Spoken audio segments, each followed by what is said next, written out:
Hello, friends. This is the Netarts Friends Church podcast. We are Jesus people, Kingdom of God people, welcoming, yearning, sharing. And we're glad you're connecting here with us. We'd love to connect in person as well. If you're inclined to support this podcast or for more information, just hop on over to netartsfriends.org. That's netartsfriends.org. Let's jump into today's sermon. It's an ugly feeling finding yourself on the outside of an inside joke. Watching people you know share a moment and bond, seeing people whispering to one another, the comments to the side, the laughter, the knowing eyes, the mental scramble to try and understand what's happening? Why are they laughing? The confusion, feeling like everyone knows something, everyone understands something, they're all on the same page except you. You're on the outside, you're in the dark. The wondering, why weren't you let in on the secret? The wishing that you could be a part of the bonding that's going on. The feelings of isolation, loneliness, inadequacy, alienation, wondering, are they the in group? Am I in the out group? Am I the out group? Don't they know that you appreciate a good joke? Why aren't they telling you? And why? And wondering, what if I ask what the joke is about? Will they tell me? Or are they intentionally leaving me out? And if I bring it up, will that only make everything more painful and more awkward? Are they going to force me to guess or just leave me in the dark? And you try not to second guess yourself and get inside your head in the midst of the social setting, like, am I accepted? Do I belong? Do these people like me? Am I a part of their club? Are they excluding me? You try not to go into the mental spiral where you start to think about how the joke is actually on you. And they're all laughing about you and talking about you behind your back. You look down, you check your zipper, you check your outfit, you check your hair. Are you the scapegoat? Are they all making fun of you? It's an ugly feeling, finding yourself on the outside of an inside joke. Now, this doesn't mean that a lot of good can't come from inside jokes. There's often a lot of bonding that happens inside of inside jokes. Oftentimes there's a story that someone has told, even a vulnerable story. They told an embarrassing story to their friends about how they peed their pants, or they accidentally gave the wrong person an affectionate touch, or they tripped in public, or they had a fashion faux pas, or made an embarrassing mistake. And the embarrassment is part of why everyone is being secretive and laughing. They're bonding over this secret information while simultaneously being protective of the vulnerable information. And if you're on the inside, it can be a lot of fun. It can be bonding. But if you're on the outside, it can hurt. So, a reflection question. This was a discussion question for our Sunday gathering. Name something good that you've seen come from inside jokes, and name something bad that you've seen come from inside jokes. So take a moment and reflect on that, or if you're listening with someone else, chat with them about it.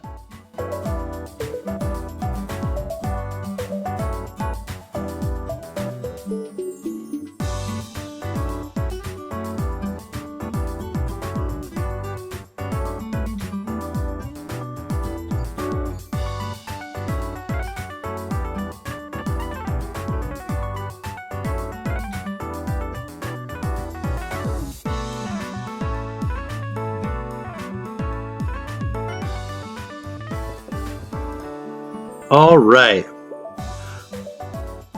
I want to add a layer to the conversation that you were just having, or the reflection you were just having.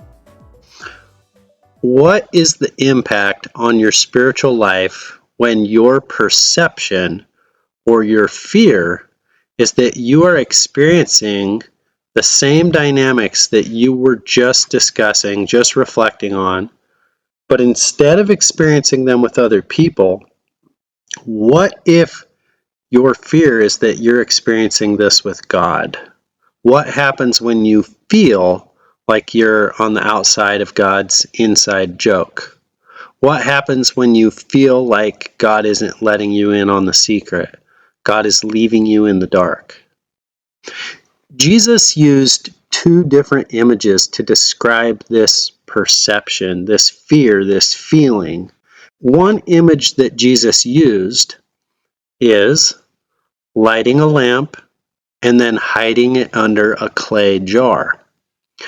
In ancient Palestine, many homes had a single large room, and they tended to be quite dark inside, and so carpenters would build little nooks, like a small little shelf into the wall.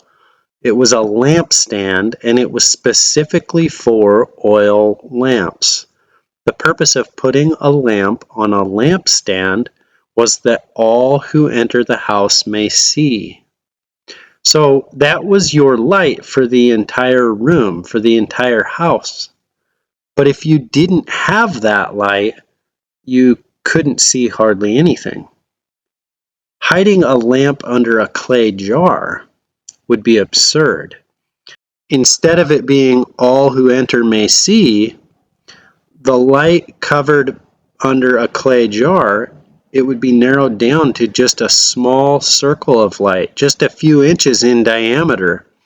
If you happen to be within a few inches of the clay jar, shielding the light from everything else, then you would have the inside light, but everyone else in the house would be in the dark. And that image captures a real perception that people can have of God and of their spiritual experience.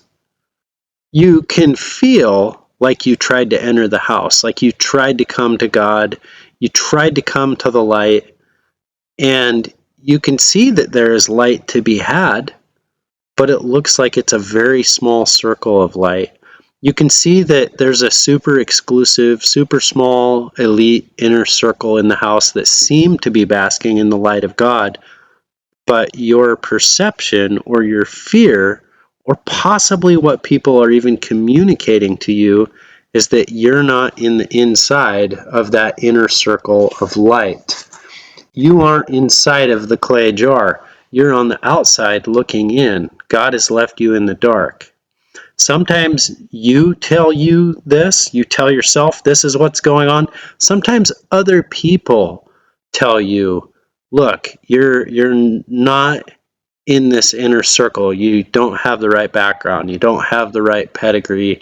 You don't have the right something to be in this inner circle of light. And so you end up feeling like God has favorites, and somehow you're on the outside of that group. You'll always be playing catch up. Does this resonate at all? Have you ever felt like this? Have you ever struggled with this perception of yourself or this perception of God? Feeling like other people have light, but God has left me in the dark. It's a pretty small circle of light, and I'm on the outside. The other image that Jesus used to capture this experience is an even more painful image. It's the image of lighting a lamp and placing it under a bed. This wouldn't just be a move of reserving the light for an inner circle. This would be a move of destruction. Jesus was describing a major fire hazard in his day. Beds in ancient Palestine were often made of straw. A lamp placed under a bed would quickly go from not being able to see anything in the house to the entire room erupting in the most destructive of light. Your bed, your entire house going up in flames. And that image also captures a real fear, a real perception of God. It's, I came to God seeking help, helpful light, but the light that God gave me was harmful and destructive light. I came to God, I prayed, I asked for help, And it seems like that's when everything went from bad to worse. God didn't just keep me in the dark, God let my life go up in flames. And in hindsight, people who feel this way, they have this perception, they may say, I wish I never prayed at all. And possibly part of you blames God for the entire thing. Does any of this resonate? Have you ever felt like this? Have you ever struggled with this perception of God? Have you ever felt like you are on the outside of God's inside joke? It brings us to our gospel passage today, Luke chapter 8, 16 through 18. Here's what Jesus says. He says, "No one lights a lamp and hides it in a clay jar. No one lights a lamp and puts it under a bed. Instead, they put it on a stand, so that those who come in can see the light. For there is nothing hidden that will not be disclosed, and there's nothing concealed that will not be known or brought out into the open. Therefore, see how you listen. Whoever has will be given more. Whoever does not have, even what they think they have, will be taken from them." Jesus admits that your perception of your spiritual experience might currently be that there are things that have not yet been revealed. There might be things that feel hidden, that feel concealed. That's a real experience. That's a valid perception. But notice the way that Jesus describes his heart. Jesus uses the everyday logic of oil lamps on lampstands in homes to depict his heart. They put it on a stand so that those who come in may be able to see the light. There's nothing hidden that will not be disclosed. There's nothing concealed that will not be known or brought out into the open. What Jesus is saying has to do with his heart towards you and towards humanity. When you feel like you're in the dark and you fear the worst, Jesus' heart is not to use light to harm you. It is not to let your life go up in flames. It is not to leave you in the dark. It is not to reserve his light for the select, for the elite, for a favorite few with the right background and pedigree, whatever that means. The heart of Jesus, the light of Jesus, is always expansive. It's so that all who enter may be able to see. It's always to reveal, to bring more clarity. It is always widening the circle of light, always expanding the light to not withhold the light from anyone. It's at this point that Jesus offers a paradox. As G.K. Chesterton puts it, a paradox is a truth standing on its head, begging for attention. And here it is. Jesus says, "Therefore, see how you hear." Now, that's a strange sentence. See how you hear. Experiences of darkness make you want to see more than anything. You want to try to see, to navigate through the dark space. You want a map to navigate the world you're facing. You're trying to see what's out there. You strain your eyes to see your way through the problems and the questions of your life. When you're in the midst of an experience where your eyes are telling you that you are in the dark, and that there are things that you cannot see, and that there are things that are hidden or concealed, Jesus doesn't say to you, just look harder, just try harder, just use your eyes more, use your eyes better. No, that's not what he says. Jesus invites you to lean into using a different one of your five senses, listening. Instead of asking, "What am I seeing?" Jesus says, start asking, what am I hearing? It's almost as if Jesus is describing a kind of light that can enter through the ear differently than through the eye. Personally, I can't tell you how many times I have showed up to a session with my spiritual director and described what I'm seeing in my life, and the entire conversation that I want to have centers around what I'm seeing, my perception of the world, what's going on, what the circumstances are, and I'm trying so hard to see my way through the problems and questions of my life. And my spiritual director gently brings me back around to a different question. What are you hearing? In the midst of all of the darkness and everything that you can't see, what is it that Jesus is saying to you right now?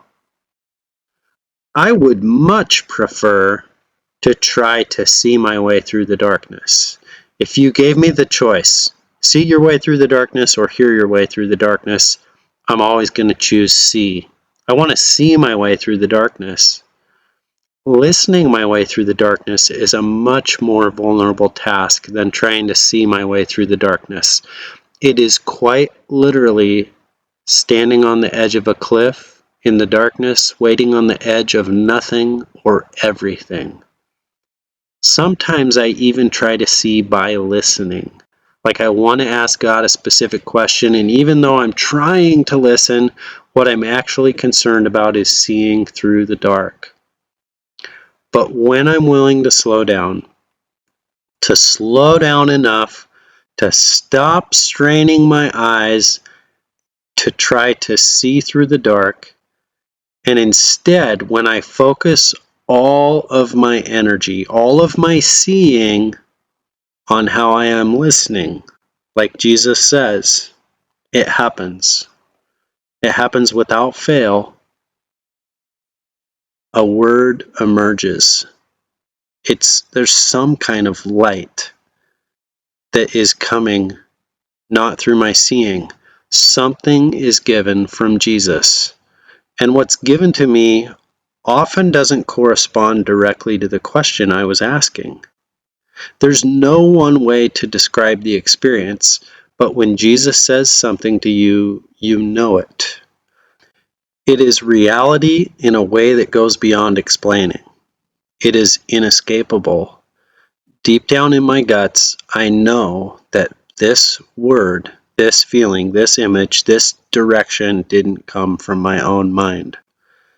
It's otherworldly. It's transcendent. It came from outside of me. And it's rarely what I was expecting, but it's exactly what I needed. It's as if Jesus knows that what I actually need is somehow different or deeper than the questions I even knew how to ask.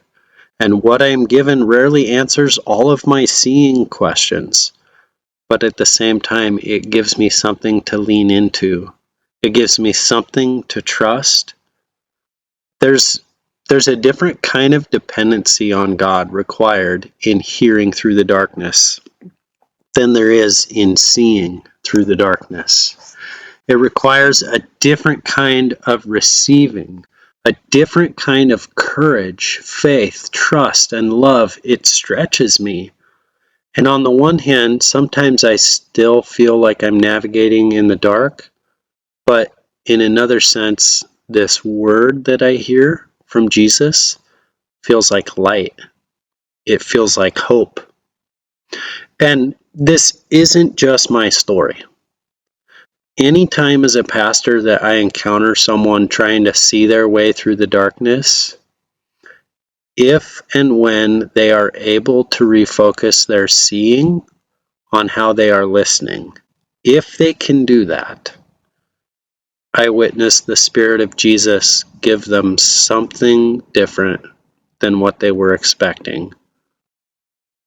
But it is what they needed. They have something they can hold on to. something to help them face today. Jesus knows how much the darkness makes us want to see. It makes us want to see more than anything in the world. And so we strain our eyes, we try to make out the shapes, and Jesus redirects all of that energy. If you're going to try to see, then see how you hear. The quality of the light that Jesus gives as we see how we listen is a kind of light that is always expanding. Whoever has will be given more. Jesus doesn't want you to learn by simply acquiring new facts. Jesus wants you to learn through deep participation. The word that Jesus uses for listening, akuo, it doesn't just describe like one of the five senses, hearing. Akuo describes taking someone's message in and accepting the content in such a way that you understand and you are changed. Renowned psychologist Scott Peck says love's primary form is attention. The very best gift that you can give to someone is your listening, your attention, your presence. And if you disagree with that statement, just ask any kid whose parent was never there and never listening but threw a bunch of money at them. Ask them if they felt loved. Love's primary form is attention. Bible scholar Klein Snodgrass claims that God's biggest complaint in all the Bible is that people aren't listening, that they have a freely chosen deafness. Over 1,500 times in the Bible, the words listen and hear show up. If we never listen, we'll never love. Jesus says, see how you hear. So I want to close today by inviting you into an interactive prayer experience. This exercise, it's not a pass-fail exercise. It's a practice to lean into. So I invite you to get comfortable and relax. Take a deep breath in. Slowly let it out. For some of you, it may help to close your eyes. For others, you may find that you want to cover your eyes with your hands, but leave your eyes open. Or you may find that it helps to have your eyes wide open. Whatever helps you focus the most. The first question I want to ask is, what is the dark room that you are in? What is the situation, the question, the problem, the relationship in your life that you've been trying to see your way through lately? I invite you to feel all of that angst as you think about and identify that dark room. Feel all of the problem-solving energy and actually feel it in your eyes. I invite you to feel how your eyes are straining to see through the darkness of it all. So I'm going to just let that sit for a moment. Feel that.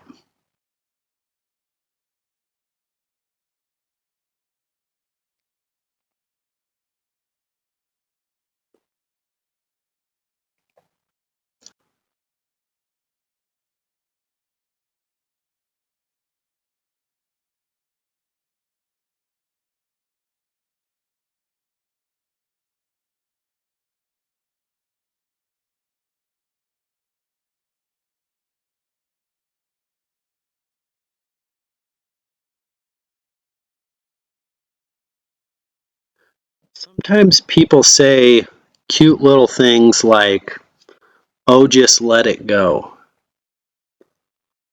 But it can be tremendously difficult to let go of all of that problem-solving energy that you were just feeling in your eyes. Jesus is not asking you to let go of that problem-solving energy. So you don't have to let go of it. Jesus is inviting you to redirect that problem-solving energy from your eyes to your ears. So I want to ask you to imagine all of that energy shifting from focusing on the question, on the problem. Imagine, feel all of that energy shifting to focus on your ears. And it may help you here to actually touch your own face, to feel your fingers physically moving that energy from your eyes, touching your eyes, and sliding that energy across your face over to your ears. See how you hear. And as you shift that energy over to your ears, all of that problem-solving energy to your ears, this is the question I want you to focus that energy on. What is Jesus saying to you in the midst of this? Stop trying to answer whatever you think the question is. Focus all of your energy on listening. What is it that Jesus is saying right now? I'm going to give you a moment to just listen.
Was there any word? Was there any image? Was there any phrase, any sentence, any idea that came up for you just now that you would say, I don't know where it came from, but it was there. It felt inescapable. It didn't come from my own mind. It felt like it came from outside of me. If there wasn't, please go easy on yourself. This wasn't a fail. This was just a experiment, a practice. We were trying this out. You may need to see how you listen in a different setting, in a different way. But know that Jesus doesn't mean to leave you in the dark. If something did come up for you, the question is, what does it mean for you to embrace this word from Jesus and to lean into it? You may say, well, the word that I received doesn't feel like it solves everything. Yeah, that sounds like my experience too. But what if this is the word that you actually need to hear the most in order to navigate your world right now? And what if this is part of the healing that you need the most? What does it look like for you to not just treat this word from Jesus like information, like new facts, new data, a new idea. What does it mean for you to treat this word from Jesus like something that prompts you to move into deep participation in your life, to embrace this word as the light that has been given to you for this day, for this part of your journey? What is it that would make Jesus say, "Ah, you really get it"? I want to close today with a blessing for traveling in the dark. This comes from Jan Richardson. A blessing for traveling in the dark. Go slow if you can. Slower. More slowly still. Friendly dark or fearsome.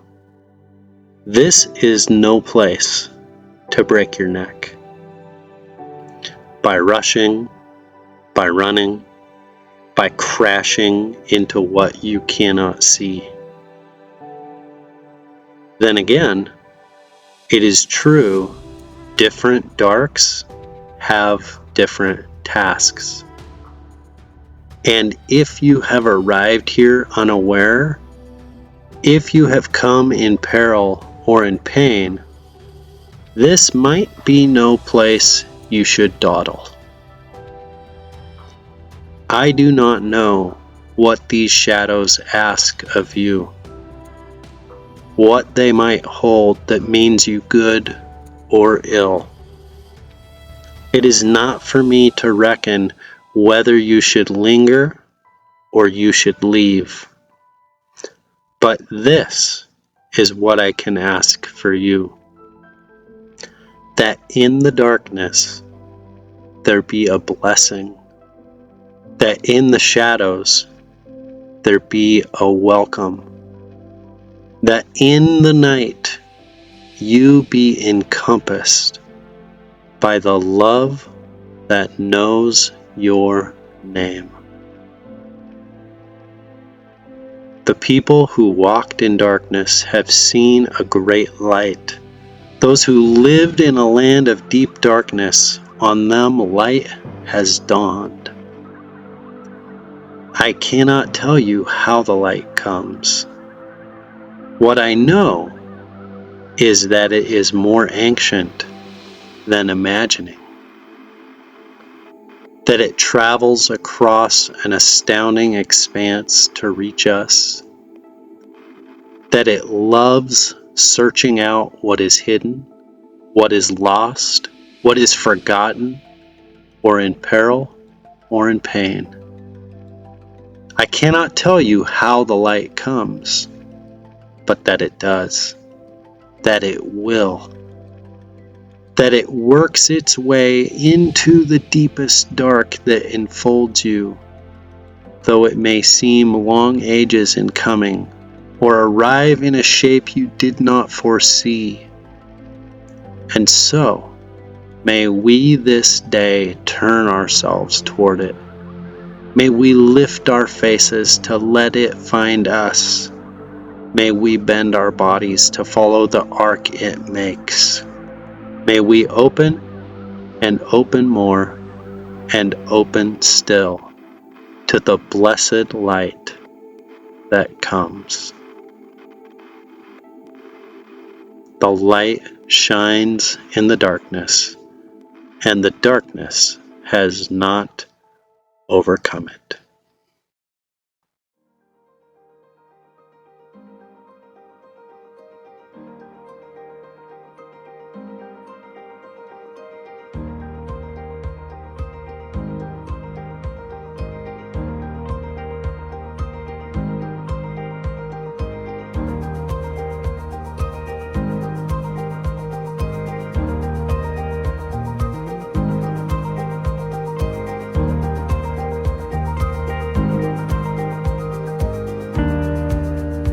Thank you for joining us for a Sunday sermon from Netart's Friends Church. We hope you'll join us soon for one of our in-person worship gatherings. For more information, hop on over to netartsfriends.org. God's peace be with you, friends.